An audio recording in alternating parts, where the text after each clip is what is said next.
Hey guys, welcome to another vlog. This is Cherry from Edmonton, Canada. So, today is Friday afternoon. Kakatapos ko lang ng trabaho. So, kakatapos lang ng 1 week of work. And right now, naglilista ako ng mga bibilhin kasi pupunta kami sa Costco. In as much as we can, we try to go to Costco only like once in every month kapag may mga supply lang na wala na. Kasi minsan nakakasira ng budget ang pagpunta sa Costco. At saka minsan kasi wala din doon yung mga small retail items. Like halimbawa, kailangan mo lang ng konting kamatis, konting sibuyas, wala doon. Ang usual na binibili namin sa Costco ay yung mga malalaking supply. Like halimbawa, katulad ngayon, naubusan na kami ng dishwashing liquid, pati ng yung dishwashing pods. Wala na rin kaming toilet paper and paper towel and among others, marami pa.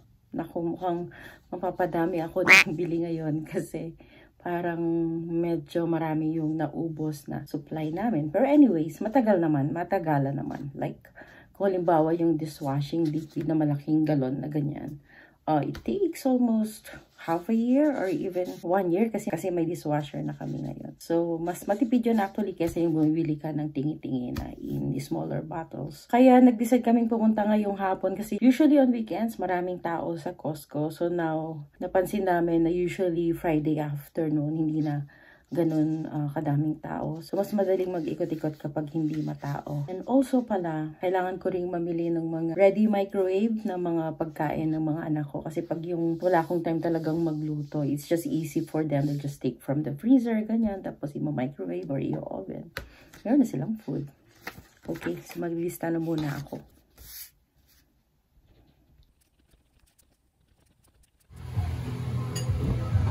Okay, so tara na sa Costco.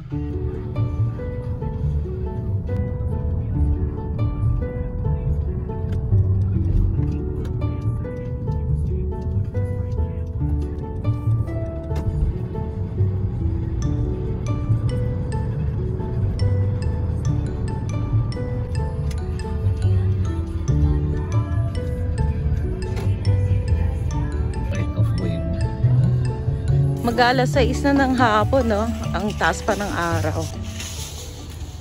Oh, marami na mga pang summer. Mga outdoor seating. Naka-sale yung Daiso, no? Dating $749, $574 na lang. Okay, let's check kung ano makikita nating mga bago ngayong summer season dito sa Costco. Okay, so doon muna kami sa mga damit. As usual. Yun muna, una namin check.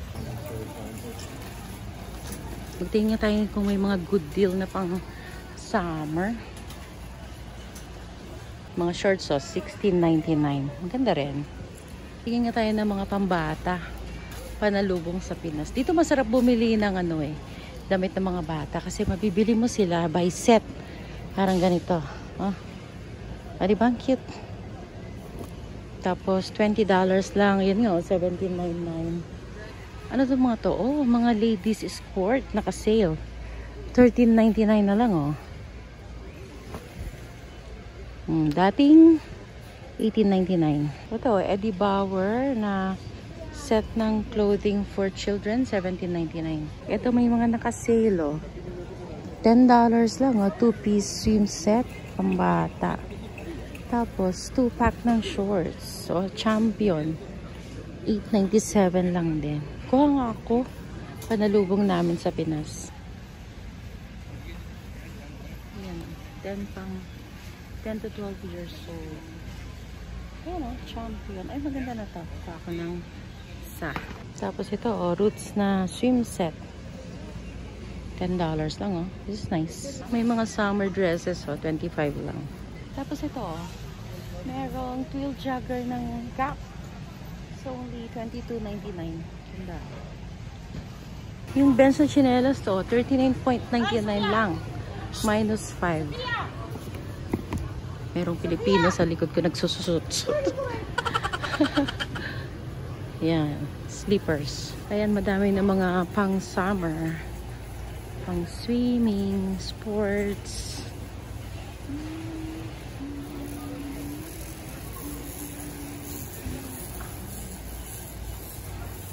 Mga bikes. Ito mga pang camping. Ano ito? Burner for outdoors. Ayan o. Outdoor cooking, grills. Meron siguro dito yung pang pizza. Pang pizza. Ayan. Diyan magaling ang mga Canadians, mga pang outdoors. Laki pala ng tent na yan. $199. Tapos yan o, pang kayak. For kayaking. Bibili lang dito sa Costco.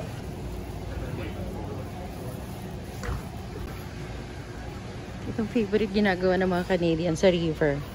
Nagpo-float, ganyan. Tapos may mga beer. And syempre, for gardening. Yan o, kompleto. Ricados dito sa Costco.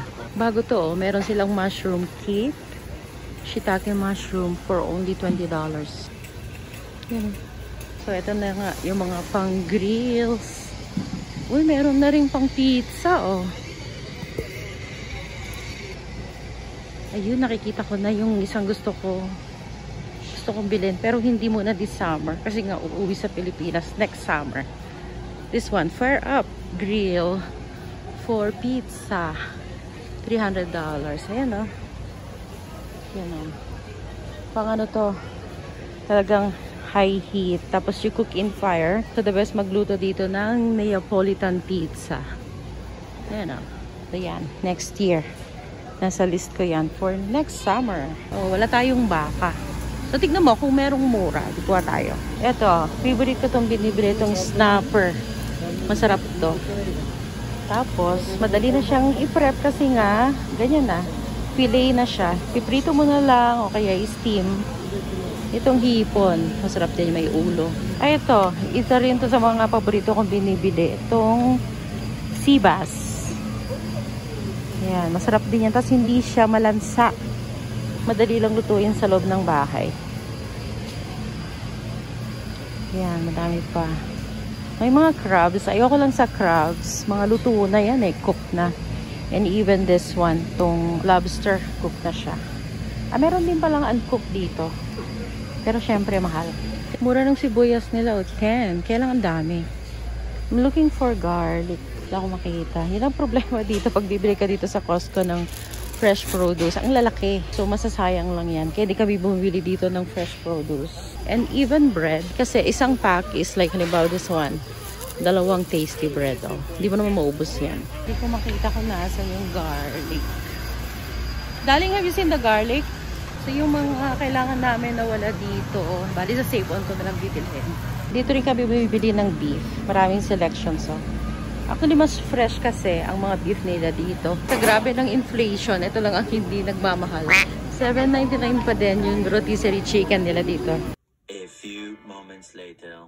Nakakatuwa naman. For the first time, may nakakilala sa akin dito sa Costco. Yung hello sa The Carpio family. Hindi ako nakakuha ng video kaninang nagkita kami dito sa Costco. So, nakapag-chat lang saglit. But I have a photo with them. So, I'm gonna post right here. Yeah, it was so nice to meet, you know, people that we meet online in YouTube. And nag-shopping din sila right now dito sa Costco. And I know they moved at Spruce Grove. And dito nga daw yung pinakamalapit na Costco sa kanila. Yeah, thank you so much, the Carview family, for saying hi. I'm really stoked meeting you in person. See you again next time. Kukuha tayo nitong gyoza dumplings. Favorite to ng anak kong lalaki. Yan o. How much is this? $10. Yeah, try nyo to, masarap. Kuha tayo ng tissue. Ay, hindi. Mapili si Yana sa tissue. Yung isa. Doon sa bandaro ng tissue. Tsaka paper towel.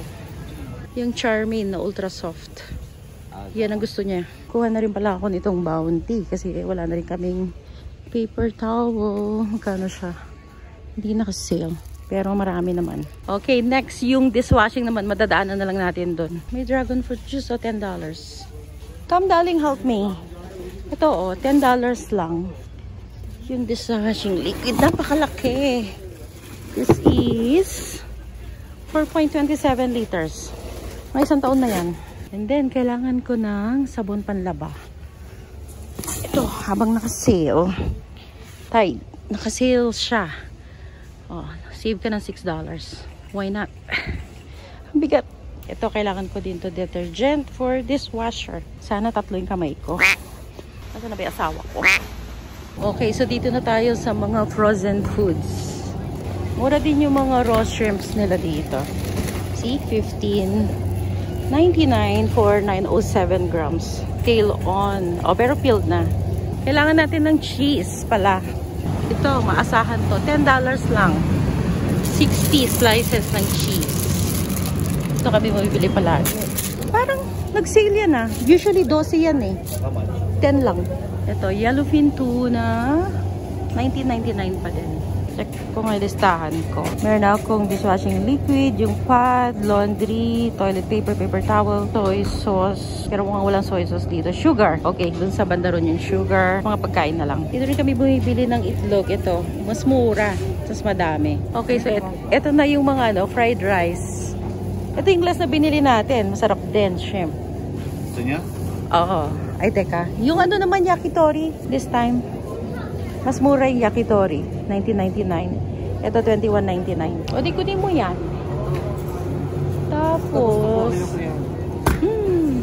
sweet chili chicken. Ito, gusto ni Ethan ito. Kunin natin. Okay, usog pa tayo dyan. Kasi marami pa dito. Usog pa tayo na itong bibi ko. Easy to eat, easy to prep. Kinakain dito ng binata ko. And it's only $17.79. And of course, the ever reliable lasagna. Kasi masarap to. So, yan. Puro easy prep. Ito, nandito yung ginger beef na hinahanap ko. Costco talaga. Paikot-ikot. Palipat-lipat. So, yan yung style nila. Para mag-iikot ka talaga sa store. Magkahanap ka. Tapos, mapapabili ka. Ilan na ba yung frozen food natin dyan? 2, 4, 5, 5. Pwede na siguro yan. Ayan ko kanyan. Pang breakfast or merienda. Pwede na rin pabaon niya na yan. Papatayo ng isa. Para sa akin na naiiwan sa bahay. Okay, next sugar naman. Wala na rin tayong sugar. Okay, so ito yung sugar na binibili namin. $12.99 pa din. Ayan. Okay, so 4.54 kilograms sugar. Matagal din yan. Okay, they move things around. Dati noodles dito. Wala. Ay, hindi namin alam kung nasaan. So, dito pala nila nilipat yung mga noodles, oh. Okay, itong katsu. Na-miss nyo yan, ah. Wala na rin kaming soy sauce. Kaya lang, dito sa Costco, ito lang Kikkoman ang meron sila. Which is napakamura. Nasubukan ko na to before. Kaya lang, medyo naalatan ako sa kanya. Yung sodium niya is 42%. Saka sa soy sauce, mas gusto kong binibili yung mga naturally brewed. Which is kapag nasa ako, H-Mart, ganyan. O kaya sa Chinese, merong mga mabibili na either Korean or Chinese made na naturally brewed. Pag yung Japanese, mahal eh. This one, oh. I bought this before. The dalawang 2 5 liters na vinegar. I think for 2 years, hindi pa natin ubos. We still have it. Yung glass na gallon. Ilan? Isa lang. Malaki yan eh. Kuha ka ng isa. Yung mga anak ko, tirador na itong Thai chili sauce. Yeah, that's only $7.49. Mura. Compared instead of buying the small bottles, no? Darling, get also itong ketchup pala. $8.79, dalawang 1.25 liters. Ubus na rin yung ketchup natin. Kuha ka. Ilan? Yan. Ito, ang Costco, meron na rin silang popcorn beef. $15.99 lang yung tatlo. Eh, pag sa Superstore to $5.99 each. So, parang makakasave ka ng $3 sa 3 piraso. Sige, pang-stock na yan. Yeah, we're almost done here. Oo, tama na. Puno-puno na itong pushcart namin. Pero, matagal na ulit bago kami papasyal ulit dito sa Costco. Maybe 6 weeks. Kasi lahat naman ng mga kailangan namin, nakuha na namin. Happy tummy na naman yung mga anak mo. Ay, lane closed, daddy. Lane closed siya. So, dito na lang. I'm hoping mga 400 lang to. Pero, if I'll make a guess, siguro mga around 450. Let's see, tingnan natin mamaya kung tama yung guess ko. I'm guessing 450. Ayoko pang isarado ng 500 eh. Hoping, di ba? May sukli akong 50.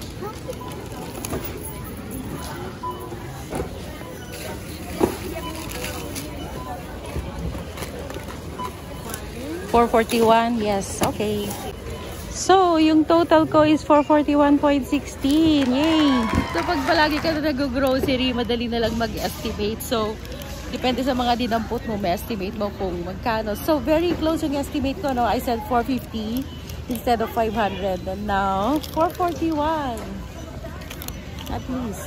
Pero, nag-usap ko na yung budget ko for 2 weeks. So, next weekend, konti na lang ang bibilin ko. Okay, so since alas 7 na, kaya nag-order na din ako ng food namin. Ito, murang-mura lang ng food dito sa Costco. So, slices of pizza, tapos french fries, chicken strips and fries, and then yung, ayan, Polish sausage meal with soft drinks na $1.50. Para pag uwi namin, hindi na problema ang dinner. Kakain na lang at magliligpit ng mga pinamili. And then, maybe movie night or maybe YouTube. Bala na. Relax mode na lang kami tonight. Okay, so ito na yung food. Kukuha na lang ako ng drinks doon. Okay, that's it. Yung mag-ama ko na nasa sasakyan. Let's go! So, we're going home na. I'm going to end now the vlog here. Thank you so much for watching. I'm gonna see you again in the next vlog. Bye!